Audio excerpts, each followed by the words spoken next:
नमस्कार, स्वागत है आपका और आपके साथ मैं हूं स्मिता विशाल। उत्तर प्रदेश में महिला सुरक्षा को लेकर राज्य महिला आयोग ने एक ऐसा फैसला लिया है जिसकी चर्चा हर तरफ हो रही है।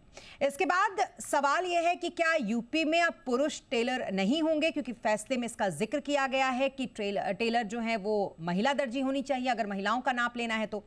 दरअसल आयोग ये चाहता है कि जिन जगहों पर महिलाओं से जुड़ी जो सेवाएं दी जाती हैं वहां पर पुरुषों की बजाय महिला कर्मी जो हैं वो ज्यादा होनी चाहिए। वहीं पार्लरों में भी लड़के उन्हें ना छुए अगर उनकी इजाजत ना हो तो। यहां तक कि उन्होंने कपड़ों की दुकानों में भी पुरुषों की जगह महिला कर्मियों को रखे जाने और सीसीटीवी आवश्यक रूप से लगाए जाने की अपनी इसमें वकालत की है, जो उन्होंने प्रस्ताव रखा है। इसलिए इस पर चर्चा करने के लिए हमारे साथ मौजूद रहेंगे सीनियर एडवोकेट आभा सिंह, जिनसे हम जुड़ेंगे, और इस वक्त fashion lifestyle expert Neha Modi Jalan हमारे साथ मौजूद हैं। नेहा जी, मुझे लगता है आपने उत्तर प्रदेश के महिला आयोग के द्वारा ये प्रस्ताव जो दिया गया है उसके बारे में देखा होगा कि इस प्रस्ताव में क्या कुछ कहा गया है। अब आपने एक चलन देखी होगी कि किसी राज्य में अगर किसी प्रस्ताव कोई ऑटोनोमस बॉडी के द्वारा दिया जाता है और अगर सरकार के द्वारा वो मान लिया जाता है और वो प्रैक्टिस में आता है तो दूसरे राज्य भी इससे इन्फ्लुएंस होते हैं। फिर ये कहा जाता है कि क्यों ना इसको पूरे देश में लागू कर दिया जाए। फिर भी मैं यहाँ पर आपसे ये समझना चाहूंगी कि इस फैसले का कितना इम्पैक्ट महिला की सुरक्षाओं पे पड़ेगा, और दूसरी सबसे बड़ी बात कि इन सेक्टर्स पे कितना इम्पैक्ट पड़ेगा जिन सेक्टर्स में ये बातें कही गई हैं करने के लिए। ये जरूर इम्पैक्ट तो जरूर पड़ेगा, क्योंकि ये रोज की बात है। क्योंकि हम जो भी काम करते हैं या कुछ भी कहीं भी जाते हैं तो वहां पे हर तरह के लोग हैं जो हमारी मदद करते हैं, कोई भी सर्विसेज जो भी हम लेते हैं। तो ये हर जगह पे इम्पैक्ट तो जरूर पड़ेगा। पर आई थिंक ये भी है कि जितने लोग इस बारे में बहुत एक्चुअली गंभीर है, इन द सेंस कि उनको ये भी मालूम होना चाहिए कि हम कितना चाहते हैं कि ऐसा हो। तो आई थिंक ये पर इस होने में भी बहुत समय जाएगा, क्योंकि ये सब प्रोफेशनल्स हैं और इनको इसको चेंज लाने में बहुत बहुत टाइम जाएगा। जी बिल्कुल, लेकिन अब मैं, क्योंकि आप फैशन एंड लाइफस्टाइल इंडस्ट्री से बिलोंग करती हैं और इस इंडस्ट्री में बहुत सारे लोग हैं, बहुत सारे पुरुष हैं, बहुत सारी महिलाएं भी हैं, सब मिलजुल कर काम करते हैं और अक्सर हम देखते हैं कि यहाँ पर जो समन्वय है वो भी काफ़ी अच्छा रहता है। कभी कुछ इस तरीके की चीज़ें भी सामने नहीं आती। बावजूद इसके क्या आपको लगता है कि इस इंडस्ट्री पर भी अगर ये प्रैक्टिस में लागू होता है, मान लीजिए महाराष्ट्र तक भी ये आता है, तो क्या ऐसी चीज़ों से यहाँ इस इंडस्ट्री को कोई इम्पैक्ट आएगा? जरूर आएगा, क्योंकि इस इंडस्ट्री में हर किस्म के लोग हैं, मतलब मेन विमेन सब, और सब अपनी प्रोफेशन में ही एक्सेल करते हैं। तो इसमें हम ये नहीं देखते कि वो मेल है फीमेल है, वो देखते हम प्रोफेशनल्स हैं। तो अगर वो हमारे इंडस्ट्री में लाएंगे तो डेफिनेटली इम्पैक्ट तो आएगा ही, and it will be more difficult to find talent. Exactly और प्राइवेसी की बात भी इसमें कही गई है। अगर आपने देखा होगा कि महिलाओं की जो सुरक्षा है वो तो सुनिश्चित होगी ही, साथ ही जो उनकी प्राइवेसी होती है, क्योंकि कई बार आमतौर पर हम देखते हैं कि जब टेलर नाप ले रहे हों या फिर हम किसी सर्विस पार्लर में किसी मेल से ले रहे हों तो हमें थोड़ा अनकंफर्टेबल फील होता है कई बार। हर बार तो नहीं ऐसा होता। तो क्या इसको हम इससे जोड़कर देख सकते हैं कि थोड़ा जो प्राइवेसी है वो हमारी मेंटेन रहेगी, अनकंफर्टेबल का जो एक लेवल है वो थोड़ा मेंटेन रहेगा, लेकिन क्या सर्विस भी इससे इफेक्ट होगा? तो जरूर होएगा, क्योंकि आई थिंक अगेन प्रोफेशनल्स जो हैं वो अपने फील्ड में इतना एक्सेल करते हैं। तो हम जब ये सर्विसेज लेते हैं तो हम एक्चुअली ये नहीं देखते कि वो मेल है कि फीमेल है, हम ये देखते हैं हम उस एग्जैक्टली। सर्विस के लिए जा रहे हैं। और ये पर्सनल लेवल पे डिपेंड करेगा। जैसे मेरे लिए अगर शायद पेडिक्योर के लिए शायद आई फील कि फीमेल ही बेटर है, तो शायद मैं उन्हीं के पास जाना चाहूँ। तो इसका तो मे बी पार्लर में ये हो सकता है कि हम पहले से ये रिक्वेस्ट जारी करें कि हम्म। आई एम नॉट कंफर्टेबल कि ये मेल करें, तो ये मैं एग्जैक्टली। फीमेल से कराना चाहती हूँ। तो ये आई थिंक बहुत पर्सनल लेवल पे एग्जैक्टली। डिपेंड करता है, क्योंकि I don't think her service सब सम पीपल लाइक कि वो इन्हीं प्रोफेशनल से कराएं, वो मेल हम्म। हो या female. It's not to do with वो male female, it's more to do with how professional they are and उनकी सर्विसेज कितनी अच्छी हैं। बिल्कुल एग्जैक्टली ये कई बार अपने पर्सनल डिसीजंस पे भी मैटर करता है। अभी देखना ये होगा कि इस प्रस्ताव में और भी कितनी सारी चीज़ें, क्योंकि अंडर द लाइन बहुत सारी चीज़ें अभी ढूंढनी होगी आपको, इसकी टेक्निकलिटीज़ आपको अभी बहुत सारी निकालनी होंगी। लेकिन हाँ, ऊपर से अगर बात हो रही है तो उस पर चर्चा करनी ज़रूरी है, ताकि थोड़ा अवेयरनेस जो है वो भी लोगों में आ सके और लोग ये जान सके कि इन सेक्टर्स में लोग असहज शायद महसूस करते होंगे, शायद ऐसा लगा होगा उत्तर प्रदेश की महिला आयोग को, और तब उन्होंने ये प्रस्ताव दिया होगा। अब एक बार, क्योंकि ये जिसके लिए प्रस्ताव दिया गया उसमें ये कहा गया है कि जो छोटी शहर की महिलाएं हैं उनको भी इसका असर दिखेगा, उन पर भी, और बहुत ज़रूरी है कि वहाँ भी इसको लागू किया जाए। तो जो इस वक्त जिम की महिलाएं हैं वो इस पर क्या सोचती हैं? पार्लर्स की तो बात हम कर ही रहे थे और फैशन इंडस्ट्री की बात तो हम कर ही रहे थे, लेकिन जिम की महिलाओं का क्या कहना है, जहाँ पर आमतौर पर पुरुष ट्रेनर्स ज़्यादा होते हैं? एक बार सुनते हैं क्या कह रही हैं वो। कुछ महिलाएं हैं, उनसे पूछते हैं कि मैम ये जो फैसला आया है महिलाओं की सुरक्षा को लेकर, इसको आप किस तरीके से देखती हैं?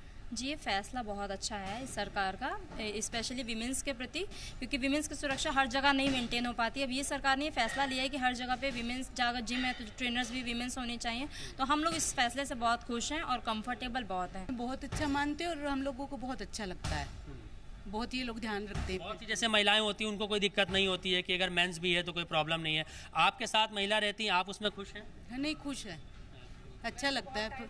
हाँ। आप मैम ट्रेनर हैं यहाँ पर, महिलाओं का फीडबैक क्या रहता है इस बात को लेके कि आप हमारे साथ हैं तो हम ज़्यादा खुश हैं, या फिर अगर कोई मैन भी आ रहा है तो हमें कोई दिक्कत नहीं? नहीं, मैन के साथ भी कंफर्टेबल है, लेकिन हम लोगों के साथ वो ज़्यादा कंफर्टेबल फील करते हैं, क्योंकि स्टैंड ट्रेनिंग में उसको चाहिए कि अच्छे से मैं बता सकूँ, तो फीमेल के साथ ज़्यादा कंफर्टेबल फील करती है। फीमेल के साथ ज़्यादा कंफर्टेबल फील करते हैं। और भी कुछ लोग हैं, मैम आपसे एक बार फिर से, आप यहाँ पर मैनेजमेंट देखती हैं, यहाँ पर महिलाएं आती हैं, आपसे क्वेरी करती हैं, तो उनका क्या सवाल आपसे रहता है? सर, उनका पहला तो अगर कुछ क्लाइंट आते हैं वो तो उनका यही रहता है कि फीमेल ट्रेनर हैं आपके यहाँ, तो हम बोलते हैं हाँ है, ऑप्शन है। प्लस मेल भी हमारे यहाँ जो ट्रेनर है उनके साथ भी कंफर्टेबल रहती है, बट आई थिंक फीमेल के साथ आप ज़्यादा कंफर्टेबल हो सकते हैं। इस फैसले को आप अच्छा मानती हैं? बिल्कुल सर। जी हाँ, तो ये रिएक्शंस और ये प्रतिक्रियाएं हमने आपको दिखाई, क्योंकि सारे पक्षों को जानना बहुत ज़रूरी है। ये कई बार अपना पर्सनल डिसीजन भी होता है कि उसको फीमेल ट्रेनर चाहिए या मेल ट्रेनर चाहिए। हमारे साथ आभा सिंह भी जुड़ गई हैं, जानी मानी लॉयर हैं आभा सिंह जी। आभा सिंह जी, जिस देश में 1 घंटे में 51 मामले महिला अपराध से जुड़े दर्ज होते हैं, और जिस देश में महिला अपराध से जुड़े मामलों में 30% जो हिस्सा है वो घरेलू हिंसा का होता है, इस देश में जब इस तरीके का प्रस्ताव दिया जाता है तो उसका कितना इम्पैक्ट पड़ेगा, और क्या ऐसे प्रस्ताव को माना जाना एक लंबे समय में ऐसी समस्याओं से निपटने में सहयोग करेगा, इसमें इम्पैक्ट आएगा कोई? भाई आप कहिए कि हमें चाहिए, मैं सबसे पहले तो कहूँगी आप पुलिस कांस्टेबल महिला हर थाने में दिखाइए जहाँ पे महिलाएं जाके अपनी कंप्लेन रजिस्टर कर सके। अगर आप किसी भी सर्विस में देखिए, महिलाएं मुश्किल से 10 से 15% ही होती हैं। तो जब आपके पास महिलाएं हैं ही नहीं इस फील्ड में, तो आप महिला जिम ट्रेनर कहाँ से लाएंगे, आप उतनी महिला टेलर कहाँ से लाएंगे? पहले तो आप 50-50 करिए ना, कि अगर हमारी आबादी 50% है तो आप उतनी महिलाओं को एम्प्लॉयमेंट है कि नहीं है। तो ये चीज़ अभी हवा की बातें हैं कि उन्होंने कह दिया वुमेन कमीशन ने और हो जाएगा। आपके पास क्या है, इतने ट्रेनर्स, आपके पास इतने विमेन मेल टेलर्स हैं। ऑफ कोर्स अगर कोई बहुत कंजर्वेटिव है और उसको प्रॉब्लम है तो आपके पास एक होने चाहिए। आज के अगर आप फिगर्स देखिए तो सर्विसेज में भी, पुलिस में भी, अगर 10 मेल कुक हैं तो 1 फीमेल कुक निकलती है, 10 अगर फिजिकल ट्रेनर्स मेल हैं तो 1 फिजिकल ट्रेनर फीमेल निकलती है। तो पहले तो आप महिलाओं का रिक्रूटमेंट करिए। पार्लियामेंट में ही 14 से 15% मेंबर पार्लियामेंट है। 2029 में हम कह रहे हैं कि हम महिला 30% रिजर्वेशन लाएंगे। तो जब देश की सबसे अहम जो हमारी टेम्पल ऑफ डेमोक्रेसी है वहां पे 10 से 15% महिलाएं हैं, तो एक वुमेन कमीशन की चेयरपर्सन कह देंगे कि नहीं, टेलर ये महिला होनी चाहिए, जिम ट्रेनर होनी चाहिए, तो फिर आप लाएंगे कहां से? डिबेट करने के लिए बहुत अच्छा है, बट क्रियान्वयन करने के लिए आप एक प्रोसीजर भी तो लाइए। आप जरा रिक्रूटमेंट करिए, आप कंपल्सरी करिए, पहले कानून लाइए लेबर लॉ से कि नहीं इतनी पोस्ट वुमेन के लिए बुक्ड होगी। आज स्कूल में बच्चे जाते हैं, माइनर बच्चों का सेक्सुअल असॉल्ट आपने देखा होगा, 4 साल की बच्चियों को नवी मुंबई के वो जो स्कूल में स्वीपर ने किया। आप वहां पे तो आप महिला ला नहीं रहे जहां पे जरूरत है, जहां छोटे बच्चे हैं। तो ये सब तो मुझे लगता है कि बात करने के लिए बहुत है, बट रियलिटी जो है बहुत डिफरेंट है। बिल्कुल बिल्कुल सही बात आपने कही, और वही बात मैं शुरुआत में भी कह रही थी कि इसके बहुत सारी पहलुओं को अंडर द लाइन कितनी सारी चीज़ें हैं उसको देखना बहुत ज़रूरी होगा। और हमारे साथ रंजना कुमारी भी जुड़ गई हैं जो विमेन पावर कनेक्ट से इस वक्त हैं। रंजना जी, बहुत शुक्रिया हमारे साथ इस शो पे जुड़ने के लिए। और सबसे पहला सवाल तो मेरा आपके लिए यही होगा कि क्या जब इस तरीके का कोई प्रस्ताव आता है तो वो एक कियोस क्रिएट करने के लिए होता है या वाकई उसके आगे पीछे स्टडी की जाती है? क्योंकि अब अगर आप महिला अपराधों को ध्यान से देखेंगी तो उसमें बहुत चीज़ें शामिल है। जरूरी नहीं है कि किसी जगह पर अगर हम जा रहे हैं सैलून का सर्विसेज को अवेल करने के लिए या फिर जिम हम जा रहे हैं तो वहीं पर अपराध हो रहे हैं। अपराध तो कहीं भी हो जाते हैं आजकल, जब मेडिकल कॉलेजेस नहीं बचे हैं अपराध से, अपराध यहां भी हो रहे हैं तो अपराध तो हर जगह होता है। क्या हम ये मान के चले कि ऐसी चीजें सिर्फ कियोस्क के लिए होती हैं या थोड़ा रिसर्च होता है इसके पीछे?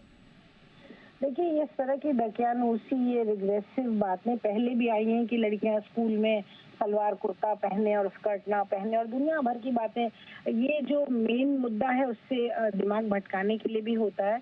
मेन मुद्दा ये है कि औरतों के प्रति जो अपराध होता है वो कुंठित मानसिकता और औरतों के समाज में द्वय दर्जे की वजह से होता है। और और एक तरह से ये पुरुष की जो मानसिकता बनाई जाती है हमारे समाज में, जो मर्दानगी का जो एक तरीका सिखाया जाता है, उसकी वजह से होता है। तो ये कहीं ना कहीं उसी सोच का नतीजा है कि अब सबसे पहली बात तो ये कि आप ये डिस्क्रिमिनेटरी बात कर रही हैं। दूसरी बात ये कि क्या इस तरह के अपराध दर्जी करते हैं, क्या इस तरह के अपराध सैलून में बैठे हुए जो लड़के आजकल थोड़ा मैनीक्योर पेडिक्योर के लिए लड़के भी रखे जा रहे हैं सैलून में, क्या वो लोग ये अपराध करते हैं? तो ये सबसे बड़ी सोच है कि मतलब दर्जी अगर आपका नाप लेता है, एक प्रोफेशनल है, वो अपनी दुकान में वो तमाम औरतों के सलवार कमीज ब्लाउज जो भी कपड़े सिलता है वो, तो क्या वो इस तरह के अपराध करता है? क्या औरतों के शरीर को वो छूता है जब वो नापता है? और कितने दर्जियों के प्रति ऐसी शिकायत आपके पास आज तक आई है? तो ये सब बातें एकदम समाज को भटकाने, दिमाग को, और दूसरा ये आप लड़कियों में इनसिक्योरिटी पैदा करने के लिए इस तरह की बातें करती हैं कि लड़कियां औरतों के साथ ही सुरक्षित है। तो उस तरह के स्पा, उस तरह के ब्यूटी पार्लर्स का क्या कहना है आपको, जहां पर कि लड़कियों को औरतें ही एम्प्लॉय करती हैं, औरतें उसकी मलकिन होती हैं और वहां पर प्रोस्टिट्यूशन के केसेस आए हैं, तो वहाँ के लिए आप क्या कहेंगी? तो ये बातें करना, ये बस देखिए, इस तरह के लोगों को अगर आप इतने प्रतिष्ठा देंगी जिसमें समाज को आगे ले जाने का दृष्टिकोण होना चाहिए, जिसमें महिलाओं के प्रति, महिलाओं के मन में आत्मविश्वास भरने की बात कही जानी चाहिए, उनकी सुरक्षा की जो सही व्यवस्था है वो की जानी चाहिए, बजाय इसके ये कहना कि नहीं तो ठीक है तो औरतें बिठा दीजिए सब जगह, कॉलेज, यूनिवर्सिटी। और जब महिला आयोग के क्या तरीका क्या है पढ़ेंगे रंजना जी, तो उसमें ये साफ तौर पर एक नीचे लाइन लिखी हुई है कि महिलाओं की सशक्तिकरण और रोजगार के अवसर उन्हें ज्यादा मुहैया कराए जाएं, इसको देखते हुए भी ये प्रस्ताव दिया गया है। मतलब इसको उन्होंने कहीं ना कहीं सशक्तिकरण से जोड़ दिया है। अब इसको उन्होंने कैसे रिसर्च किया, इससे कैसे महिलाओं के लिए सशक्तिकरण उन्होंने देखा, ये सब बातें कानूनी बातें। इसलिए आभा जी आपके पास मैं आती हूँ, और क्योंकि कानूनी पक्ष भी इसका बड़ा एक तरीके से मजबूत होगा, इसलिए क्योंकि हमारे देश में आर्टिकल 15 ये कहता है कि किसी भी आदमी का उसके लिंग, जाति या फिर धर्म, इन सब के आधार पर आप भेदभाव नहीं कर सकते हैं, और इन सब के आधार पर अगर वो किसी दायित्व का निर्वहन कर रहा है तो उसका निषेध नहीं हो सकता है, चाहे वो कहीं काम कर रहा हो, चाहे वो किसी रेस्तरां में गया हो, चाहे वो कहीं किसी भी जगह पे हो। क्या इससे सीधे सीधे हम ये भी मान के चले कि इन टेक्निकल चीजों का ध्यान नहीं रखा गया, संविधान की इन तमाम अनुच्छेदों का भी ध्यान नहीं रखा गया, और बहुत सारी ऐसी बातें हैं जिसको देखते हुए ये पैरामीटर्स थोड़े फेल साबित होंगे?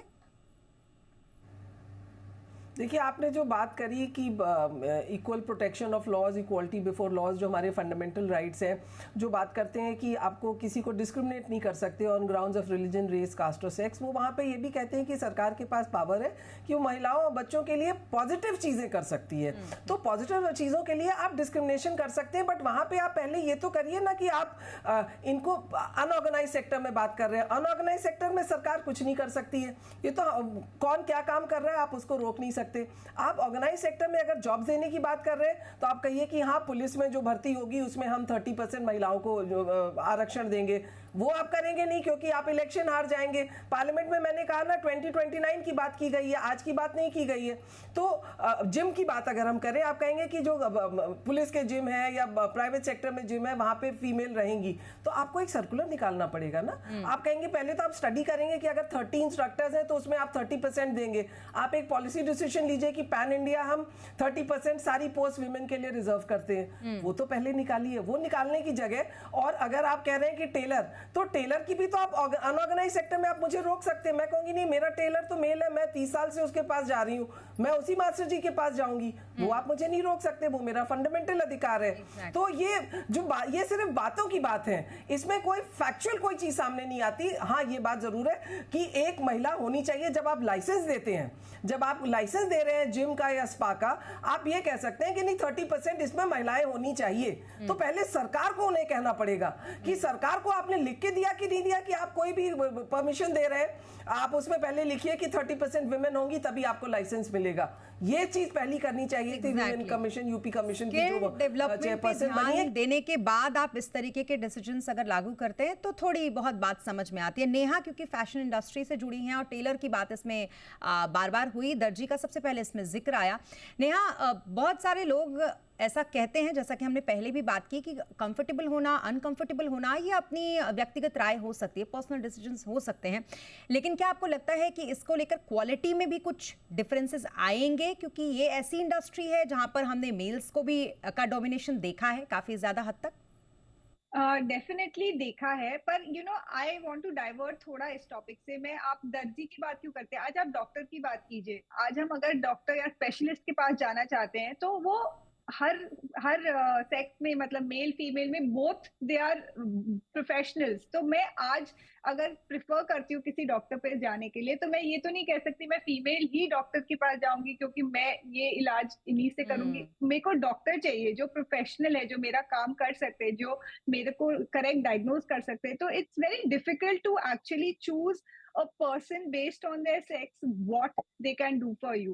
So I think it's a very personal choice. जब आप टेलर के पास भी जाएंगे फॉर एग्जाम्पल, तो आपको वैसा टेलर चाहिए जो आपका काम समझ सकता है, जो आप उसके साथ कंफर्टेबल हैं, जो, एंड इस इंडस्ट्री में तो मेल फीमेल दोनों हैं। तो I think it's difficult to discriminate based on male and female. आप उनके पास जाइए based on their professional level and how comfortable you are.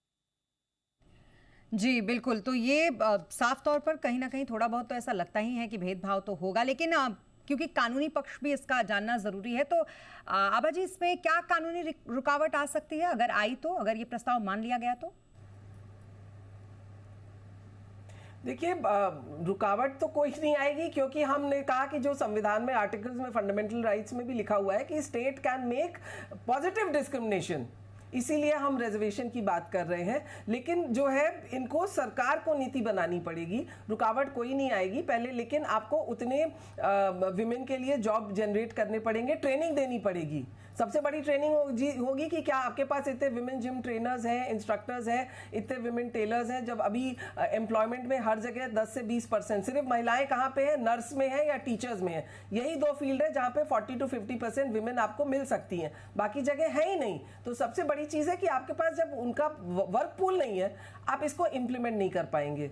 So that is very important कि पहले सरकार की नीतियों में आए और लेबर लॉज में चेंज आए। पहले तो लेबर लॉज में चेंज लाना होगा कि और जो एम्प्लॉयमेंट लॉज हैं कि आपको 30% 40% हर पोस्ट रिजर्व करनी पड़ेगी, जैसे कि मैंने कहा कि आपको लाइसेंस। लेकिन जैसे हमने SC ST के लिए कोटे बनाए हुए हैं, OBCs को हमने IAS IPS में रिजर्वेशन दिया हुआ है, अब हम महिलाओं को रिजर्वेशन देने की बात कर रहे हैं। तो उसी तरह फिर आपको हर सेक्टर में, प्राइवेट सेक्टर में भी, प्राइवेट सेक्टर में रिजर्वेशन है नहीं, आज तक हम लड़ रहे हैं। ऑर्गेनाइज सेक्शन के, अनऑर्गेनाइज सेक्टर के तो हमारे पास डेटा ही नहीं है, तो हम वहां पे कैसे करेंगे? तो सबसे पहले तो आपको निकालना पड़ेगा कि कितने मेल टेलर्स हैं, महिलाएं टेलर्स हैं कि नहीं है, और आपके इंस्पेक्टर जो चेक करेंगे या लेबर इंस्पेक्टर चेक करेंगे। जरूरी ये है कि थोड़ी जमीनी स्तर पर इसका रिसर्च हो, हवाई बातें इस तरीके से करके सिर्फ आप एक चर्चा इसको लेके क्रिएट कर सकते हैं और आगे इसमें कोई समाधान इसका नहीं होने वाला। कुल मिलाकर आप यही कहना चाहते हैं आभा जी। अब एक छोटा छोटा कमेंट बहुत शॉर्ट में मैं ये जानना चाहूंगी कि अगर मान लीजिए इसमें हर पहलू का ध्यान नेहा रखा गया हो और हर तरीके से ये ठीक हो, दुरुस्त हो, कल को सरकार इस प्रस्ताव को लागू भी कर देती हो, हर जगह हर देश में अगर इस तरीके का कोई प्रस्ताव आए और फिर वो लागू हो जाए, तो इसको आप कैसे देखती हैं नेहा? मैं ऐसे देखती हूँ कि ये प्रैक्टिकल नहीं रहेगा। आई डोंट थिंक कि ये, जैसे आभा जी ने भी कहा कि ये लेबर पूल पहले हमें लाना पड़ेगा, पहले हमें एम्प्लॉयमेंट देनी पड़ेगी कि हमारे पास ये लेबर पूल है ऑफर करने के लिए। अगर ये आप लॉ लाएंगे और हमारे पास लेबर ही नहीं है तो फिर ये एक्चुअली लॉ का कोई मतलब नहीं बनेगा। एंड आई फील जो प्रोफेशनल्स हैं हुआ मेल जो बहुत एक्सेल करते हैं अपने प्रोफेशंस में, उनके लिए ये नाइंसाफी है in a way, because they are actually very very good. And एक जन के हिसाब से if you go and see gyms में, चाहे टेलर्स हो चाहे वो कोई भी प्रोफेशनल हो, both I mean it's very difficult to pinpoint की फीमेल ही अच्छे हो या मेल ही अच्छे हो। I think it's again a very very very personal choice, and I think the people should be able to make that personal choice for themselves कि आज हमें इस चीज में अच्छा ठीक लग रहा है तो हम मेल के पास जाएं या फीमेल के पास जाएं। आई डोंट थिंक ये लॉ बहुत प्रैक्टिकल रहेगा। बहुत शुक्रिया आप दोनों का हमारे साथ इस चर्चा में जुड़ने के लिए और साथ ही इस बात को समझाने के लिए कि इसकी कितनी सारी ऐसी पहलू हैं जिस पर बहुत सोचने की ज़रूरत है, समझने की ज़रूरत है, तब जाके कुछ इस तरीके की बातें हम कर सकेंगे कि हाँ इसका इम्पैक्ट हमारे समाज पे पड़ेगा। बहुत शुक्रिया आप दोनों का हमारे साथ इस चर्चा में जुड़ने के लिए। और जिस देश में 4.5 लाख से ज्यादा मामले हर साल महिलाओं से अपराध के हर साल रजिस्टर्ड होते हों, इसमें घरेलू अपराध की संख्या 30% से ज्यादा हो, जिस देश में 1 घंटे में 51 से ज्यादा मामले महिला अपराध से जुड़े दर्ज होते और कितने तो दर्ज नहीं भी होते, तो आप मान के चलिए कि 100 से ज्यादा ऐसे अपराध हर दिन जहां होते हो, क्या वहां पर इस तरीके की सतही बातें फर्क पड़ेगा उससे हमारे इस पूरे समाज पर? इन सतही बातों का कोई मतलब है? और अगर ये सतही बातें कल तक धरातल पे लागू हो जाती हैं तो उसका कितना इम्पैक्ट पड़ेगा? ये सारा सवाल ऐसा है जिस पर सोचने की बहुत ज्यादा जरूरत है अभी। इसी के साथ इस बुलेटिन में फिलहाल इतना ही। आप बने रहें जी बिजनेस के साथ। नमस्कार।